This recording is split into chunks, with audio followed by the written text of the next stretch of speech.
Hi, my name is Solo P1 and today I'm going to be talking about the 2018 F1 Italian Grand Prix race day, and all I can say is wow, oh my god, what a mastermind plan from Mercedes. They orchestrated it from the beginning to the end. The plan was to keep Bottas out there as long as they could, to make sure that when Hamilton pits, he can come behind, chase down Kimi for the win. And that's exactly what they done. It worked. The plan was tested and it was done to perfection. And I can see that happening in the future, in the next couple of races. They deployed team orders. They done it. Bottas done his job. That was to hold up Raikkonen, and Hamilton done his job to get the win. And where was Vettel? Again, where was Vettel? He just couldn't wait, could he? He just could not wait. Let me just play a bit of audio for you.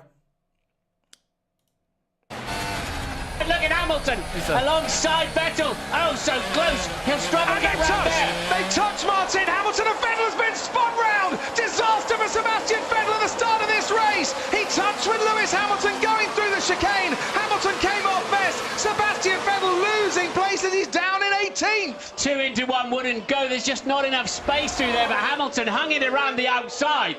And somehow it's Vettel that went around and has lost some bodywork for good measure. Normally there you'd expect the car on the outside. That was silly. Where did he want to go? What you mean? Where do you want me to go? You stupid, stupid person. Sebastian Vettel, just like what there was a race. What's his name? Nico Rosberg. He was on the TV the other day and he was saying he's never going to win a title. He's never going to win a world championship with Ferrari because he's making too many mistakes. He's making too many mistakes. Why couldn't he just let Vettel? Why couldn't he just let Hamilton go through that second chicane? But he couldn't do it, could he? He just couldn't do it. His pride, his ego would not let him do it. And that's why he ended up at the back when he spun around. And the thing what pissed me off, the thing what really, really pissed me off is the fact that why did they call a safety car? Okay, a little bit of plastic came at the back of his car. There were 6 race engineers there standing there. They're just standing there with the headphones on, just standing there. There was no cars about. They could have went onto the track, picked up the bit of the plastic and just flung it to the side. And that would have been the end of it. They didn't need to deploy a safety car. They didn't need to at all. Not at all. But what did they do? They deployed the safety car, and that was perfect for Vettel.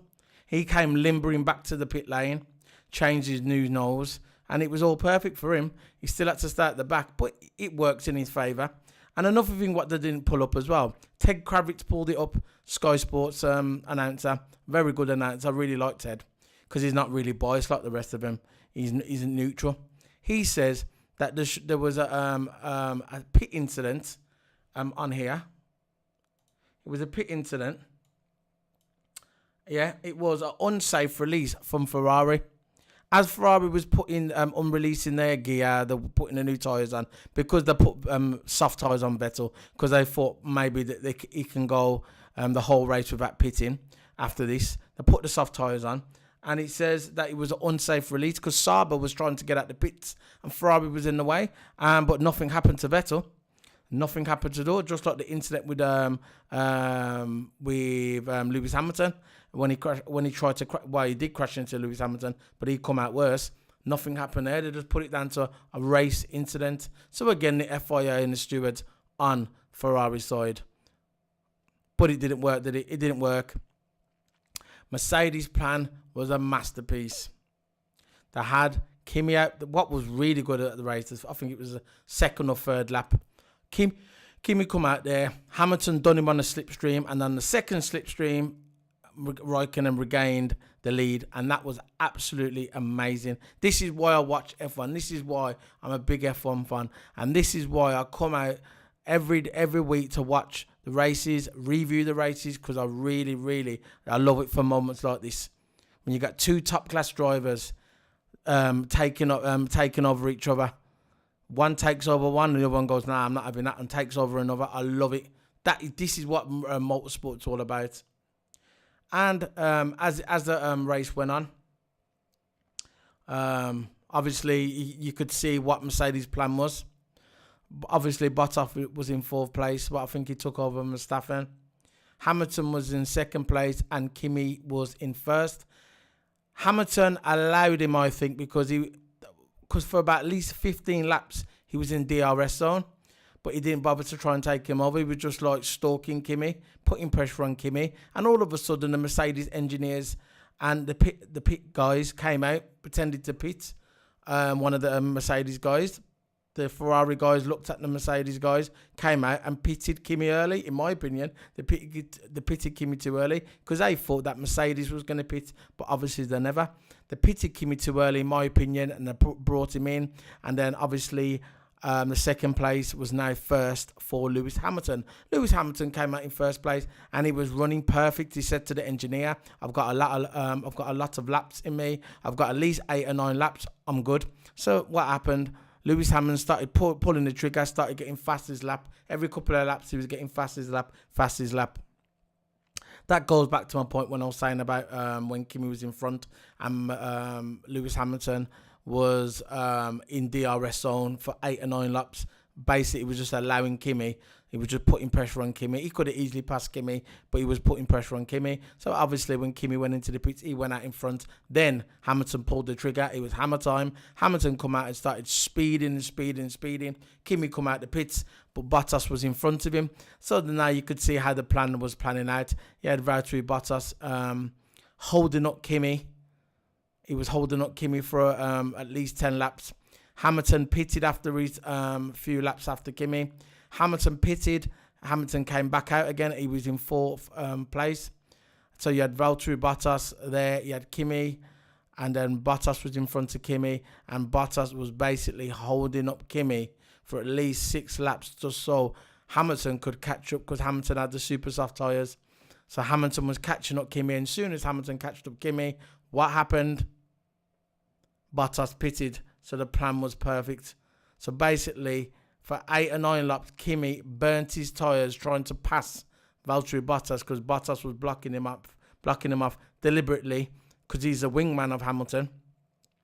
And Hamilton caught up with Kimi and in 2nd place, and then Bottas pitted. So the plan was working. By then, Kimi's tyres were gone. And Hamilton was just a matter of time before he took Kimi over. He was planning his time. He was waiting. He said in his interview after on Sky Sports, he was saying he saw Kimi slipping in a few sectors and he was waiting for the perfect time to pass Kimi. And he did. And Kimi lost a lot of time. And he passed Kimi. Kimi's tyres were worn out. And like I said, it was the perfect mastermind plan from Mercedes. Like at the beginning, I'll talk about the beginning now. The beginning was, obviously, it started, Vettel crashed into Hamilton, but Hamilton was fine. Vettel had to pit, came out on the soft tyres. And at the beginning of the race, he had Hartley straight away, got buckled his tyres. He was at the race soon. He didn't even do a lap. So it was bad luck for Brendan Hartley.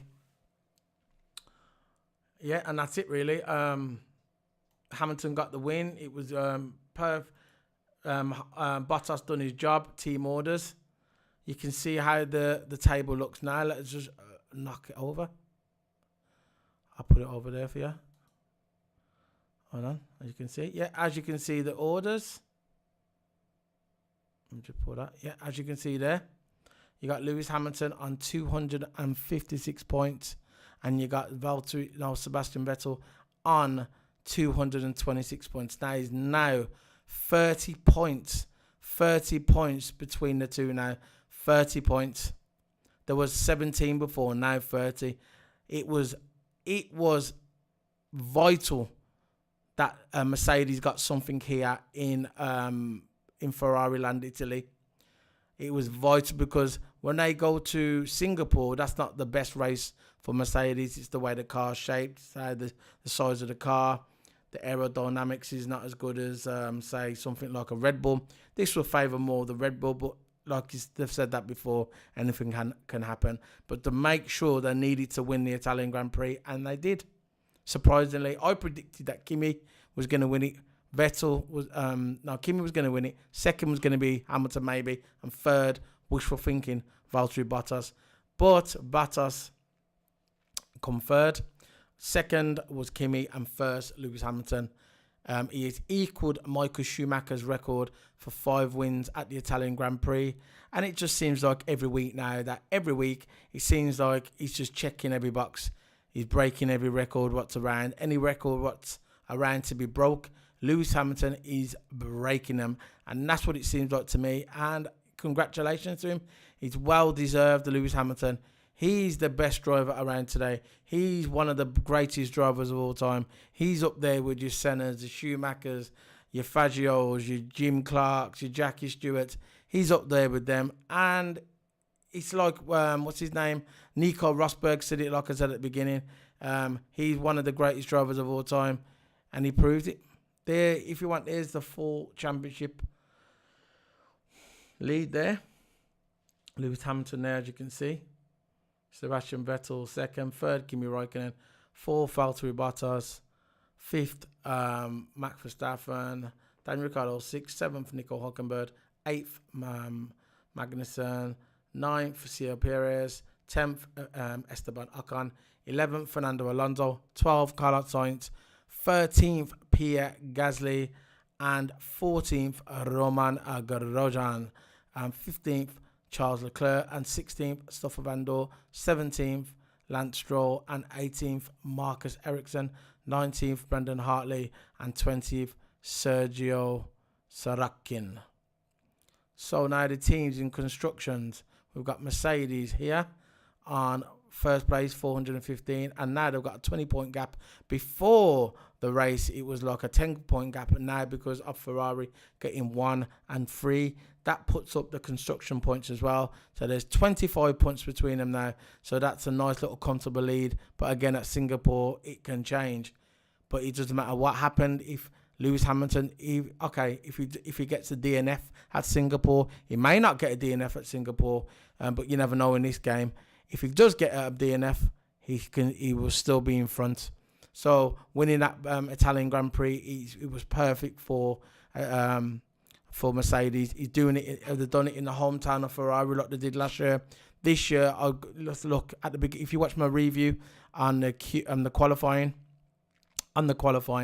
if you watch my video, my predictions was Kimi Raikkonen. I never thought in my wildest dreams that Mercedes was going to was going to win. Lewis Hamilton, never. I never thought that. I was hoping that he was going to win, but in my heart and my prediction was Kimi Raikkonen. 4th Renault, 5th Haas, 6th McLaren, 7th Force India, and 8th Scuba Tora Russell Honda, 9th Sauber Ferrari, and 10th Williams Mercedes.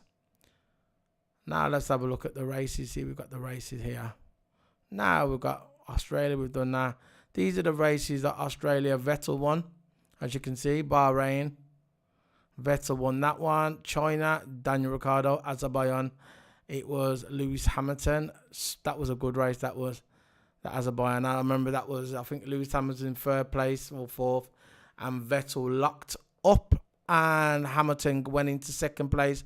First, Bottas went in there. And on the last lap, Bottas got a puncher. And then straight away, Hamilton went into 1st place. And the 2 laps left, he won. That was a great race from Hamilton. That was one of the races what stood out for me this year. Spain, Lewis Hamilton. That was kind of a whitewash. Monaco, Daniel Ricciardo. Canada, Sebastian Vettel. Lewis Hamilton, France. Max Verstappen was Austria. That should have been Lewis Hamilton's, really. That was a double DNF by Mercedes. I remember 1 and 2 Mercedes was one way ahead. Lewis Hamilton was in 1st place. 2nd was Valtteri Bottas. And that was at Austria, and they got a double DNF. Who would have ever thought that? And Max Verstappen, congratulations to him. Red Bull ring in Red Bull. It was like a team. It was like a team win, and that was a good race for Max Verstappen. Great Britain, Silverstone. I was there, and that was Sebastian Vettel. Remember, Hamilton got clipped. That was one of the highlights of the year for me. That was the highlight of the year so far for me, when Hamilton done that pole of God, when he got pole position, and there was 2 or 3 minutes to go. He come out and he done that last pole. That was absolutely amazing by Lewis Hamilton. That was absolutely amazing. That stood out for me. And another thing that stood out for me was in Germany when Vettel, it was in his hometown. He was only born 8 miles away from the Germany, from this Hockenheim, that same arena. He was only born 8 miles down the road, and he came in. He was the favourite. He came in. He was in the head. He was head. Remember, you had the on and off rain. It was rain, dry, and again, perfect taxis for Mercedes. Everybody started coming on slicks. They left Hamilton out on a super soft. And I remember Vettel was in front, and Vettel was perfect, coasting. And I remember the team radio guy said to Vettel, he said, listen, don't worry about it. You can speak. The rain's gone. The rain's decreasing. It's okay. So what happened? Heavy foot Vettel put his foot down on the pedal. And what happened? Boom! Crashed his car. Typical Vettel. Too fast. No control. Heavy-footed. And he ended up in the barrier. And he ended up doing a D and F. And that was Hungary next one. Again, great tactics from Mercedes. He had Bottas blocking off Sebastian Vettel for at least 20 laps, and that gave Hamilton the nice cushion he got and won there in Hungary. And then you had the Belgian Grand Prix, great win from Sebastian Vettel. His car was flying. That car was perfect. He done Hamilton on the first straight on the toe. He got the toe of Hamilton, and ever since then he was away. There was no catching him. And then in Italy, favourites coming in there, Ferrari. Look what happened there. I just talked about it. Italy, and that was Lewis Hamilton. So it is. It's a close season. It's a very close season. And who do I think is going to win? At this moment, I don't know.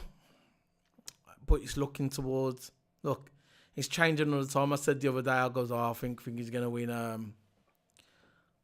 I think Vettel's got a chance to win. Then I said Hamilton, I don't know. But 30 points, that's the most points Hamilton's had. They've had this season. Yeah, there's the final results of the race. Italian Grand Prix had Lewis Hamilton first, second Kimi Räikkönen, third Valtteri Bottas, fourth Sebastian Vettel, fifth Max Verstappen, and eighth Roman Grosjean.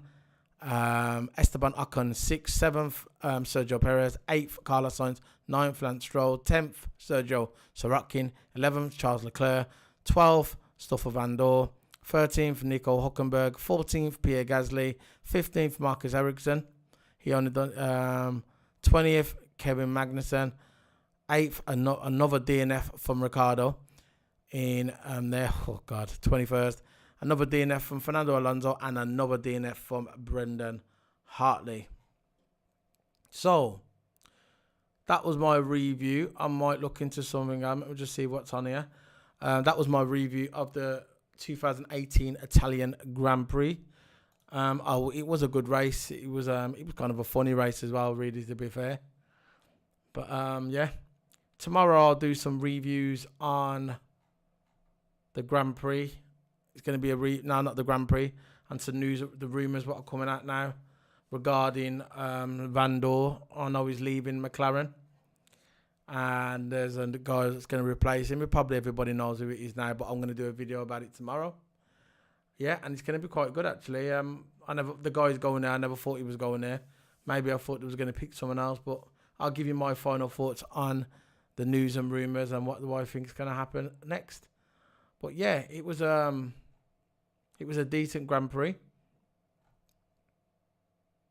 Let me just see if I can pick up anything. Yeah, it was a decent Grand Prix. And Singapore's going to be good as well. Singapore 2 weeks' time. Yeah, and see what can happen there.